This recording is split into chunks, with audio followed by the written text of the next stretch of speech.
ரீதியாக இருவேறு ஜாதகருக்கு காதல் எப்படி ஏற்படுகிறது? அனைவருக்கும் வணக்கம். இப்போ ஜாதகருக்கு காதல் எப்படி ஏற்படுகிறது அப்படின்னா, காதல்ன்றது 2 பேர் சார்ந்த விஷயம். இப்போ ஒரு நபர் இருக்கிறாரு ஆணு. அவருக்கு ஒரு 20 22 வயசு இருக்கு அப்படின்னா, அவரு ஒரு பெண்ண பார்க்குறாரு. பெண்ண பார்த்தோனே எல்லா பெண்ணையும் பார்க்கறதுனால அவருக்கு ஒரு ஈர்ப்பு ஏற்படுறதில்ல. ஏன்? அவருக்கு காதலுக்கு உண்டான ஒரு காரகம் வேலை செய்யுது. ஆனா, அது எல்லா பெண்கள்கிட்டயும் பார்த்தா அவருக்கு ஈர்ப்பு ஏற்படுறதில்ல. ஏன்னு கேட்டீங்கன்னா, அந்த பெண்ணுக்கும் இப்ப இவரு ஒரு லக்னமா இருக்கிறாரு. இவரு உதாரணத்துக்கு ஒரு கும்ப லக்னமா இருக்கிறாரு. இப்ப இவருக்கு ஒரு தசையிலயோ, புத்தியிலயோ, ஒரு அந்தரத்திலயோ அந்த காலத்துக்கு ஏற்பட்ட மாரி ஒரு காதல் ஏற்படணுன்ற ஒரு நிகழ்வு நடக்கிறதுக்கு அந்த ஜாதகத்துல அமைப்பு இப்ப இருக்கு. அப்போ அது எல்லா பெண்கள்கிட்டயும் நடக்காது. சில பெண்கள்கிட்ட மட்டும் தான் நடக்கும்னா, இந்த பாவங்கள் இவருக்கு 5ஆம் பாவம்ன்றது காதல், ஆழ்ந்த அறிவு, ஒரு மாயை, ஒரு ஸ்பார்க், ஒரு ட்ரிகர் இந்த மாரியான விஷயங்கள்லாம் இருக்கு இல்லையா? இந்த மாரியான விஷயங்கள்லாம் ஆப்போசிட் பெர்சனுக்கும் இந்த பாவங்கள் அந்த பாவங்களோட தொடர்பு இருக்கணும். இங்க இவருக்கு 5ஆம் பாவம் தொடர்பு இருக்கிறது 4, 8, 12 தொடர்பு இருக்க பெண்ணுகிட்ட போய் ஒரு காதல் பண்ண முடியாது. வேணா பேசி ஒரு இது பண்ணுவாங்க. அது அடுத்த லெவலே போகாது. அப்படியே கட் ஆயிடும்.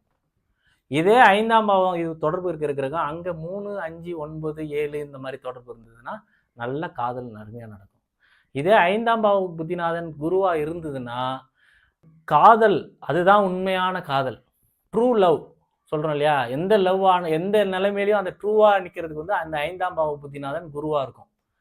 இதே ராகுவா இருந்ததுன்னா ஒரு அதீத காமம் கொண்ட காதலா இருக்கும். செவ்வா இருந்ததுன்னா அதிரடியான காதலா இருக்கும். சண்டை போட்டுக்கிட்டே இருப்பாங்க. சனியா இருந்தா அமைதியா பேசவே மாட்டாங்க. ஆனா அந்த வேவ் லென்த் 2 பேருக்குள்ள அப்படியே ஒரு போயிட்டே இருக்கும். அமைதியாவே தான் இருப்பாங்க. ஆனா 2 பேரும் நல்லா லவ் பண்ணுவாங்க. புதனா இருந்ததுன்னா நல்லா பேசி சிரிச்சுக்கிட்டு காமெடியாவே நல்லா லவ் பண்ணிக்கிட்டே இருப்பாங்க. ஃபன்னியா இருப்பாங்க எப்பவுமே. கேதுவா இருந்ததுன்னா 2 பேரும் மாத்தி மாத்தி பொய் சொல்லிப்பாங்க காதல்ல. சுக்கிரனா இருந்ததுன்னா அந்த மாதிரி ஒரு கலையான காதலை நம்ம பார்க்கவே முடியாது. அந்த மாதிரி ஒரு ஒரு ஒரு ரொம்ப ஃபீலிங்ஸ் ரொமான்ஸான காதல், ஒரு ரொம்ப அதீத ஈடுபாடோட காதல் பண்ணக்கூடிய அமைப்பு இந்த சுக்கிரனுக்கு உண்டான காரகத்துல இருக்கும். இப்படி 2 பேருக்குள்ள காதல் ஏற்படுறதுக்கு இந்த மாதிரியான விஷயங்கள்லாம் தொடர்பு இருந்தாதான் அவங்களுக்கு காதல் ஏற்படும். வீடியோ பார்த்ததுக்கு நன்றி. ஷேர் பண்ணுங்க, சப்ஸ்கிரைப் பண்ணுங்க. நன்றி, வணக்கம்.